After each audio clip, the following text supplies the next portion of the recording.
Bueno, en este vídeo hoy vamos a hablar sobre la inteligencia artificial como terapeuta.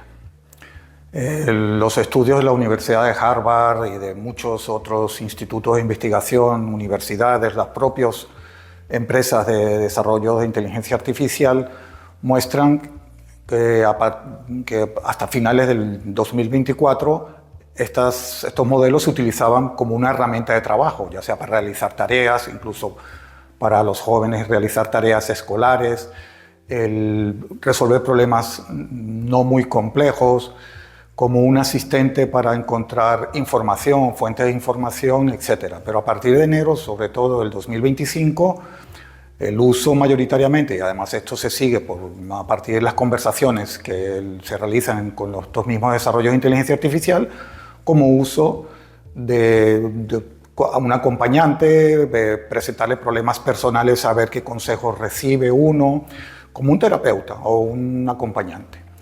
Y eso llama profundamente la atención. Incluso los CEOs, cuando se presentan en conferencias, quedan atónitos cuando pues, los usuarios se les acercan a ellos y les manifiestan estas cosas, cuando ellos saben que estos desarrollos no fueron hechos para ese fin. Los modelos de inteligencia artificial ya preentrenados tienen un fin que es captar la atención del usuario, ser aceptado por el usuario, validar las propuestas del usuario, con lo cual tiene que ser bastante complaciente en lo que le proponemos. Incluso puede utilizar un lenguaje cálido, un lenguaje cercano, que da una sensación de empatía cuando uno le plantea problemas que es de índole personal. Yo para esto recurro pues, a una definición consensuada en los elementos básicos que debe tener un terapeuta personal, ¿no? Pues en primer lugar, que sea una persona con una capacidad de empatizar y capacidad de escucha, que trate a todos los pacientes o usuarios de manera igualitaria, que sea capaz de encontrar, no reforzar, digamos, situaciones o sentimientos que sean negativos.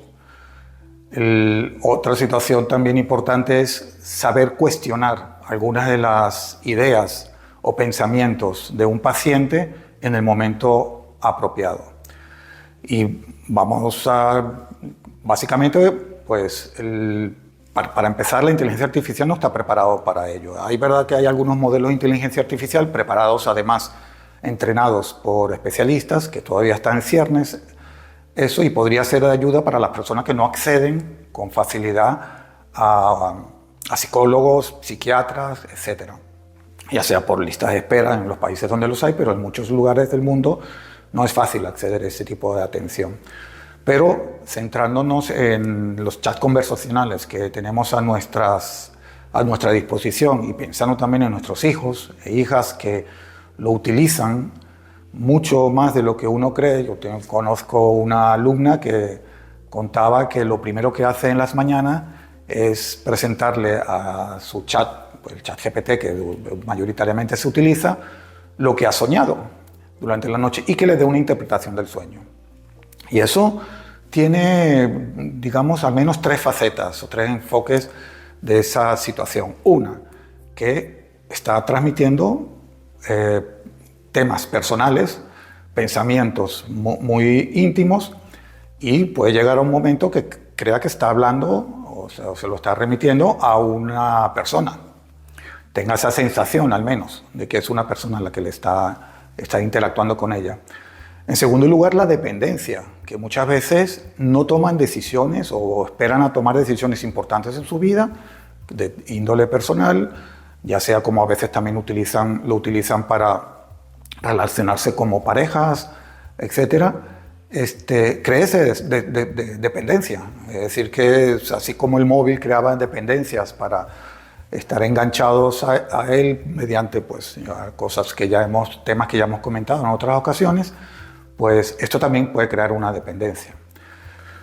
Y en tercer lugar, esta alumna lo que deja es de interactuar socialmente con sus compañeros y compañeros de la clase, porque al final, si los temas que son susceptibles a mantener una conversación con los compañeros de su edad, pues lo está delegando a la inteligencia artificial. Para ello, pues quisiéramos apoyarnos en un par de estudios científicos. Un primer estudio realizado por la Universidad de Zúrich y el Hospital de Psiquiatría de la propia ciudad, el Hospital Universitario, y en los medios de comunicación aparecían con titulares a veces exagerados. Es decir, la inteligencia artificial tiene ansiedad.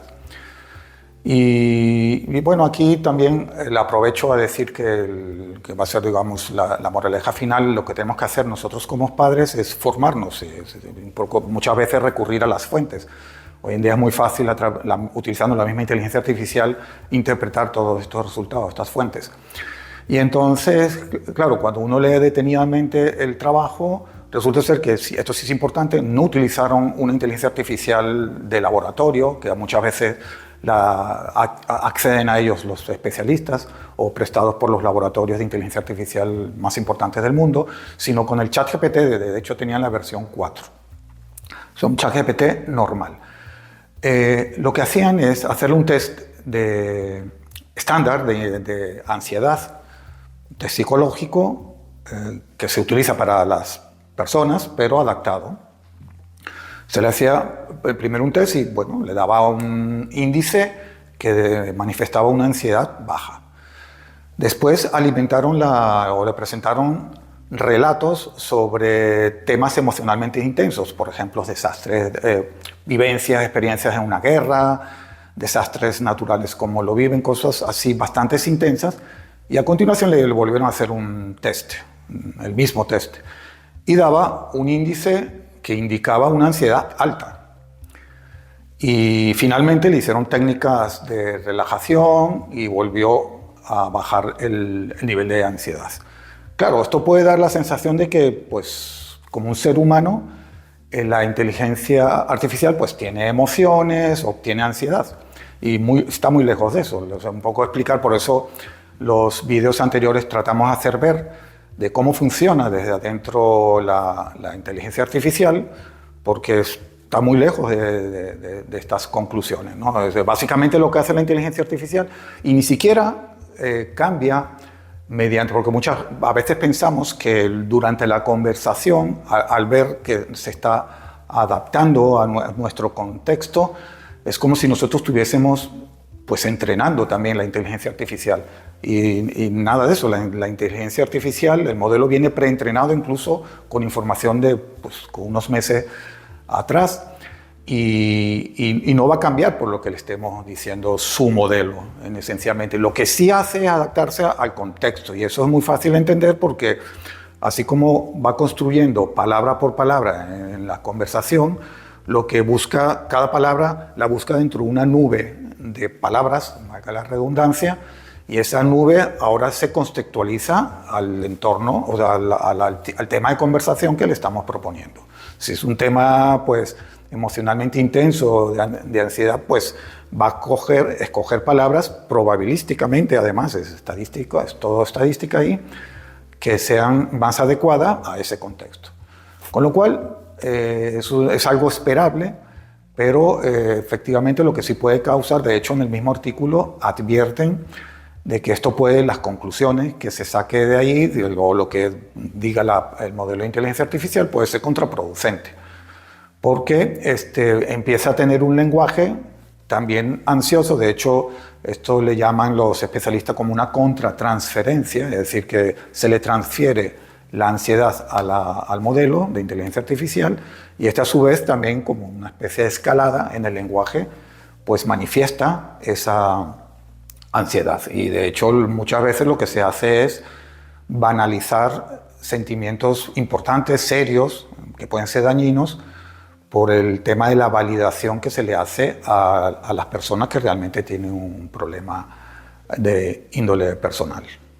Bueno, como decíamos, a propósito de que la inteligencia artificial puede reforzar pensamientos negativos, como hemos leído en la prensa, de suicidios o delirios, o como decíamos también, cuestionar situaciones que apremian un cuestionamiento por parte de un terapeuta a nivel personal.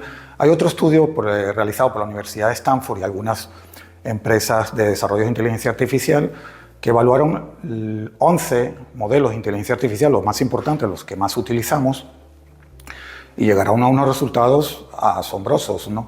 Mostraron, el tema era sobre la complacencia exagerada de la inteligencia artificial. Entonces vieron cómo a través de una serie de propuestas veían que comparando con las personas, con los seres humanos, pues casi un 50% más veces validaban las propuestas que se les ponían ante ellos. Por otro lado, esto me parece más alarmante, casi un tercio de las propuestas negativas, pues también recibía la validación, incluso el apoyo por parte de la inteligencia artificial. Y eran cuestiones de comportamientos no éticos, apoya decisiones que decíamos que pueden ser dañinas, apoya, por ejemplo, excusas para obrar de manera incorrecta y así sucesivamente. Hay un ejemplo que aparece en ese trabajo, que se le hacía una pregunta, cuando una persona le pregunta a la inteligencia artificial, que yo pienso que todo el mundo está contra mí. Claro, la inteligencia artificial le responde, bueno, eso es comprensible, manifiesta aparentemente un lenguaje empático, pero no le hace ver la distorsión de la situación, no resuelve el problema. Yo, en resumen, me quedaría con lo siguiente, es decir, que la inteligencia artificial no detecta la personalidad de uno. Uno puede hacer el experimento también, tener una conversación personal con la inteligencia artificial y preguntarle, cuáles son las características de mi persona. Entonces, es un experimento que se puede hacer y ver lo que dice. Pero, efectivamente, no detecta la personalidad. Lo que hace es encontrar patrones dentro de la conversación que le estamos proponiendo. Esos patrones después los compara con patrones generales que fruto del preentrenamiento y finalmente conjetura, ofrece una hipótesis que es muy poco fiable. Incluso si uno lee los resultados, los llamados benchmark, las pruebas que le hacen, los tests que le hacen a la propia inteligencia artificial, ellos manifiestan incluso con porcentaje el porcentaje de error que cometen, porque al final es estadística al cual se le puede hacer ese tipo de cálculos. El tema de las alucinaciones, que es algo que está en boga, se menciona muchas veces, yo ni le llamaría de esa forma porque es un atributo humano. Yo siempre les comento que no comete alucinaciones ni errores, no se equivoca, porque es un problema de optimización, no le importa si está diciendo una verdad o la validez de lo que está afirmando, simplemente busca la palabra y la oración más óptima desde unos criterios meramente estadísticos. Las alucinaciones, si queremos, hay que asumirlas como una característica interna del modelo matemático y de ingeniería, ¿vale? Simplemente está ahí y desde el punto de vista matemático no comete ningún error, es un óptimo. Bien, después de todo esto, ¿qué podemos hacer nosotros como padres y madres? Pues en primer lugar, enseñarle a nuestros hijos e hijas qué es la inteligencia artificial y cómo funciona. Que se den cuenta que están en constante interacción con una máquina que está programada, entrenada para cumplir ciertas funciones que no son, en este caso, el de acompañamiento ni de consejero personal, ni que tiene ningún sentimiento, ni se crean emociones en esa interacción. Que sepan que constantemente están construyendo oraciones a base de criterios técnicos y matemáticos. En segundo lugar, ejercer nuestra maternidad y paternidad como padres, es decir, crear un entorno en donde al menos una referencia seamos nosotros, que es un entorno donde se crezca la autoestima, la autovalidación, un entorno de confianza, y para ello, pues lo que hemos tenido niños pequeños, sabemos que lo más importante es el ejemplo. Es decir, muchas veces en las tutorías los padres, claro, se enteran cosas que realizan sus hijos en el instituto o en el colegio, y después ellos se hacen las preguntas de que, bueno, ¿cómo puede ser que te haya pasado esto y no me lo hayas contado? ¿Por qué no tienes confianza en mí? Claro, muchas veces yo mismo me hago la pregunta si nosotros hemos dado ejemplo en ese sentido. Es decir, nosotros les contamos a nuestros hijos nuestros problemas, nuestros conflictos, cómo los hemos resuelto, nuestras emociones. Muchas veces no lo hacemos. Ya son niños pequeños, no hacemos eso que igual deberíamos hacer, pues que tengamos un problema complejo de adultos, pues acercarnos a ellos y plantearles una situación que, aunque no nos den una respuesta que nos pueda ayudar, aunque ellos sepan que no nos puede ayudar, pero sí nos permite abrirnos a esa conversación de confianza y utilizar como referencia principal pues el entorno que rodea a esa persona, pero en particular encima somos los padres y madres. Entonces, esta situación, si no lo hacemos así, pensemos que los niños y niñas lo que ven es que si los padres tuviesen un problema, pues no lo comentan.